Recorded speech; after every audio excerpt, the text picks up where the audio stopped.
Kalau tingkat validitas data ya, karena ini bukan dicatat oleh satu orang, satu keluarga, tetapi semua keluarga ini banyak yang mencatat, gitu. Sehingga saling mencatat ini seperti kalau di hadis itu mutawatir ya. Mutawatir itu adalah sesuatu hadis yang derajatnya kan tinggi karena diriwayatkan bukan hanya satu orang, banyak orang. Banyak orang sekarang ngaku cucunya Wali Songo. Jadi kalau ada orang yang sekarang ini, yang sekarang ngaku cucunya Wali Songo, itu nggak ada. Sekalipun ada dari pihak ibu, bukan dari pihak abah. Kalau dari pihak ibu terputus. Yang ngomong bukan anak, yang ngomong bukan saya, yang ngomong bukan Bahar bin Smith, yang ngomong Robito Alawiyah. Mau protes ke Robito, ayo. Karena catatan juga dicatat di keraton, itu kan lembaga resmi legal, gitu ya. Karena berkaitan dengan dinasti, begitu ya. Karena berkaitan dengan silsilah dinastinya, gitu. Sehingga catatan itu sebuah institusi state negara, gitu. Ini tentang Sunan Giri misalkan ya. Yang mengganti Sunan Giri adalah Panembahan Sidomarji.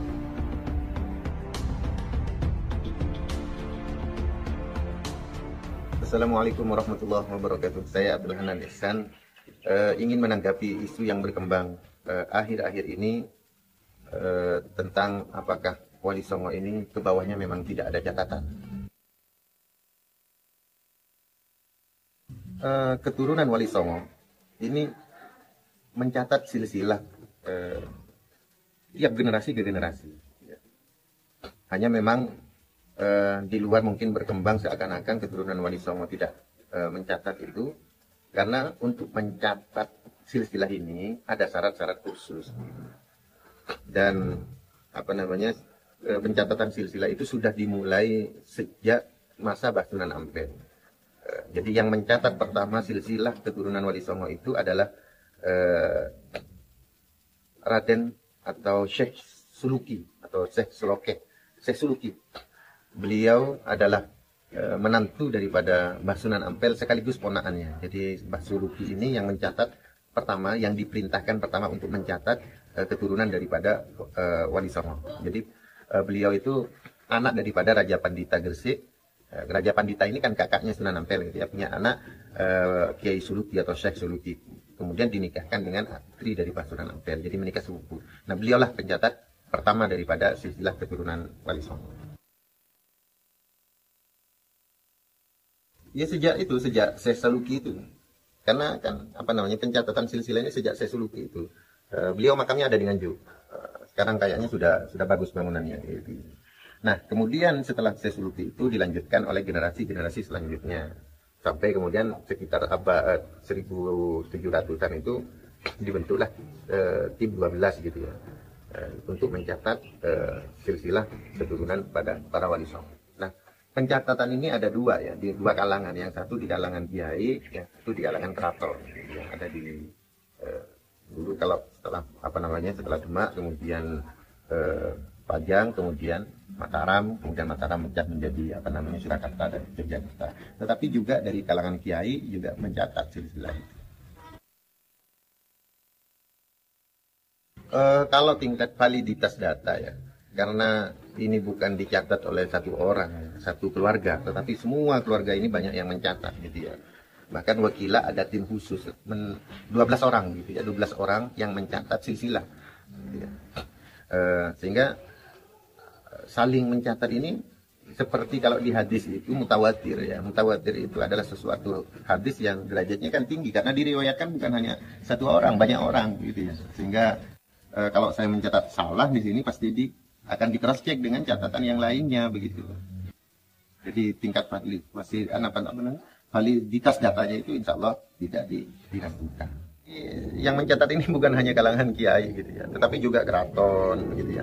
Dan yang dicatat ini ya begini ya, untuk validitas datanya, yang dicatat ini adalah bukan hanya laki-laki ke atas, bukan. Tetapi ini istrinya siapa, saudara istrinya siapa, terus dengan pasangannya semuanya, dengan anaknya jumlahnya berapa ditulis semua, terus anaknya itu menikah kemana, dicatat semua. Oleh sebab itu, karena ini mencatat bukan hanya jalur laki-laki saja, tetapi perempuan juga dicatat, anak keturunan yang perempuan dicatat, dan saling kawinnya itu dicatat, sehingga ini adalah sebuah buku besar yang validitasnya insya Allah tidak diragukan lagi, begitu ya. Dan memang ada sebagian anak cucu Wali Songo yang kemudian mastur ya. Tetapi mastur ini bukan, tidak ada catatannya, bukan ya. Begini ya, ada banyak motif gitu ya. Di antaranya adalah karena yang megang catatan itu Belanda, penjajah Belanda itu adalah sangat-sangat suka ketika melihat sejarah gitu ya, mengkaji sejarah gitu ya. Sisi positifnya memang itu ya. Contoh misalkan merawat candi yang ada, Borobudur dan lain sebagainya. Itu kan penemuan-penemuan di zaman Belanda, bagaimana keseriusan Belanda untuk menghargai warisan-warisan nenek moyang gitu ya. Termasuk juga ketika mendengar ada catatan-catatan kuno akan dikejar oleh Belanda. Sehingga keluarga-keluarga yang memegang catatan-catatan kuno itu dia harus memastikan diri. Kalau tidak begitu maka ini akan catatan-catatan kuno ini akan dibawa oleh Belanda sebagai bahan kajian. Memang akan ada manfaatnya manuskrip itu terselamatkan, tapi kita tidak akan punya apa-apa gitu, tidak bisa mengkaji gitu ya. Begini ya, karena catatan juga dicatat di keraton, itu kan lembaga resmi legal gitu ya. Karena berkaitan dengan dinasti begitu ya. Karena berkaitan dengan silsilah dinastinya begitu. Sehingga catatan-catatan itu sebuah institusi state negara gitu ya. Nah, jadi contoh misalkan ya, lembaga yang akhir-akhir ini aja ya, yang hampir Indonesia merdeka aja. Itu dulu ada namanya ini loh, Ishakiyah namanya ya, Robito Ishakiyah, Al-Ishakiyah. Nah itu berpusat di gurunya Pak Karmo, bahkan yaitu di daerah Cempu sini, daerah Cempu atau yang terkenal dengan Kiai Munir Cempu. Itu ada Robito Ishakiyah. Itu didirikan di zaman Belanda. Itu yang akhir ya. Itu mungkin lebih awal daripada Robito Alawiyah kalau nggak salah. Sebetulnya sudah ada, tapi karena begini ya. Keturunan Wali Songo itu lebih nasib untuk nasab, bukan nasab untuk nasib gitu ya. Jadi keturunan Wali Songo itu pamali gitu untuk berbicara nasab, sehingga mereka lebih memikirkan nasib daripada nasab gitu ya. Jadi mencari nasib dulu, bagaimana dia bisa sukses, baru dia untuk kepentingan nasabnya, berbakti kepada leluhurnya, mencari nasab. Nah bukan kita mencari nasab untuk nasib, mengetahui nasab kita untuk bangga-banggaan, ini loh saya keturunan Wali Songo, mencari, bukan. Bahkan kemarin ya berbicara kepada validitas ya, selain juga manuskrip juga kita mencoba menggunakan keilmuan modern ini ya, uji genetik. Dan keturunan daripada Kemoner Cempu ini ada yang sudah tes DNA dan haplogrupnya J malah, dan kode SNP-nya itu menandakan ada keturunan daripada Rasulullah Sallallahu Alaihi Wasallam.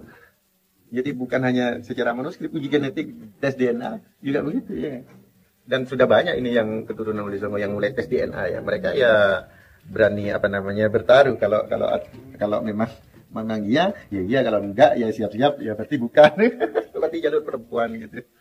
Banyak sekarang yang sudah positif. Ada sekarang ya. Jadi yang kebetulan kami ikut di dalamnya adalah Naqoba Ansab Aulia Tis'ah atau disingkat dengan NAAT gitu. Ada. Dan Naqoba Ansab Aulia Tis'ah ini konsen kepada mencatat silsilah keturunan para Wali Songo. Jadi Wali Songo sementara ini kita membahas dari Wali Songo ke bawah gitu ya. Bukan Wali Songo ke atas. Sementara Wali Songo ke atas ya biarlah masih di dalam ranah pencarian begitu ya. Ya walaupun ada beberapa nakobah yang sudah menemukan begitu ya. Tapi itu nakobah luar itu yang mempunyai datanya gitu ya. Sehingga kami masih fokus ke bawah gitu. Ke depan ya insya Allah dengan beberapa kajian mungkin kita akan juga ke atasnya gitu. Walaupun di data-data kami lengkap begitu ya, tapi kami masih serius ke bawah gitu ya. Kalau ke atas nyambung kepada Rasulullah kan yang penting itu kan ke bawah begitu ya. Karena karena ke bawah itu adalah berkaitan dengan silaturahim. Ya, ini ditulis di sekitar abad 17 akhir lah. Jadi karena kalau kita melihat ini salah satunya ini yang agak terakhir ya. Ini di zaman generasi keempat lah, di atas saya gitu ya.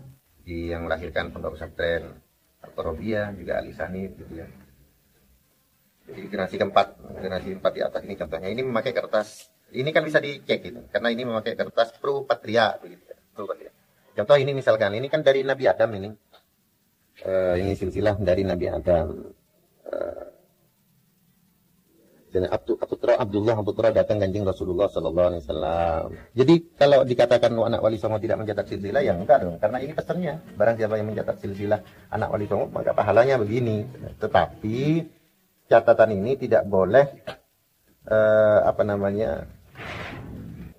diketahui oleh generasi yang muda selama belum menjadi orang yang bertakwa kepada Allah. Jadi silsilah itu baru boleh diberitahu ketika sudah menjelang dewasa, sudah menjadi orang baik-baik. Kalau masih anak-anak tidak boleh. Makanya anak-anak masih belum boleh mengetahui gitu ya. Ini tentang Sunan Giri misalkan ya. Yang mengganti Sunan Giri adalah Panembahan Sidomargi. Sidomargi ini karena Sunan Dalem itu setelah menjabat menjadi raja gitu ya, beliau uzlah begitu ya, resign dari raja. Kemudian lami-lami surut Sinuwun Sidomargi kang anggotesi keratoni Sinuwun Praten, kemudian diganti oleh Sinuwun Praten. Ini silsilah contoh. Sinuwun kawistu aputra saking garwa Padmi. Ini dari istri pertama Lelimo, ada 5, yaitu Panembahan Emas Witono, Panembahan Elor, Panembahan Dukut. Yang perempuan Pak Pangeran Arukan lan Pangeran Alukan. Nah ini putra saking garwa Anom dari istri yang kedua. Istri muda. Panembahan Wewungkul. Nah, ini Panembahan Wewungkul. Tinuburaken ing kulone Bengawan Bonokromo. Panembahan Bonokromo itu sekarang menjadi Wonokromo. Sunan Bungkul. Nah jadi kita kan dulu nggak tahu siapa Sunan Bungkul itu ya. Ya jadi ini manuskrip kuno ini dikatakan adalah putra dari Panembahan Sinuwun Kawistu dari istri yang kedua Sunan Bungkul itu. Nah ini dikuburakan ing kulone Bengawan Bonokromo. Jadi dulu nulisnya Bonokromo gitu. Ini contoh yang generasi mulai abad 17 ke Banyu Ayu. Nuli agarwa malih saking desa Sokah. Ini ke Abdul Adim ya. Ini anak-anaknya dari istri yang ke berapa ini? Yang kedua dari desa Sokeh, mempunyai anak Nyai Sekar Bungo, Kiai Mohari, Kiai Nawa, Kiai Batu Kolong, Kiai Tafsir. Terus tiap nama ini anak-anaknya dicatat semuanya di sini. Tafsir Kiai Ahmad ini semuanya bilang jejer. Ini Kiai Saliman, Aputra Benjer Saliman, ing Ngorkolak, ada di Ngorkolak. Aputra Nyemodin, ing Angsokah, ora duwe anak putu. Nah kalau tidak punya anak keturunan ditulis ora duwe anak putu. Ini Absa Ngorkolak. Ini sebenarnya. Nah ini contoh ini ya validitas data ya. Kitab ini kan dari grupnya ayah saya, tetapi mencatat dari grup ibu saya, gitu ya. Ini kakek kakeknya ibu masih dicatat di sini, tapi masih kecil ini.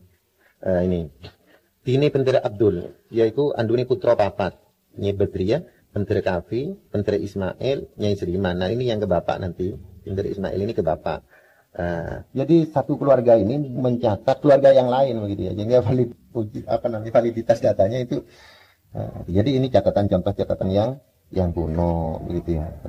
Begini ya, untuk manuskrip itu banyak ya. Jadi tetapi untuk menulis nasab itu memang tidak sembarang orang gitu ya. Hanya tertentu gitu ya. Nah, selain manuskrip juga ada kitab-kitab juga gitu ya. Ya macam-macam gitu loh. Ini cerita juga tentang banyak ya. Kalau ini kertasnya beda-beda ya. Kalau ini kertas daluang, dari kayu. Kalau tadi itu kertas Belanda.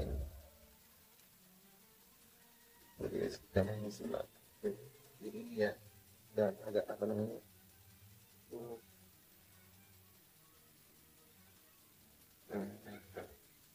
kalau ini kertas daluang ini.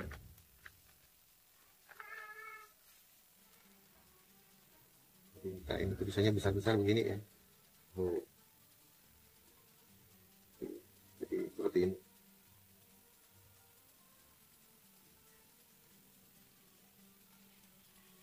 Ini apa ya?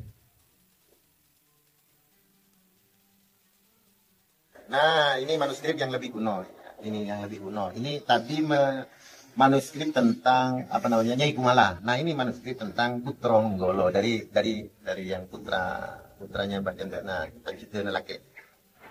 Ini membahas yang laki ya, manusia tadi masih ini. Nyai Cenderenah dari istri Nyai Omben mempunyai 4 anak, yaitu Putra Menggolo, Aputro Menggolo, Kiai Koneng, sedulure, terus Putra Menggolo Kang Anom. Ini kita pilih yang lebih kuno.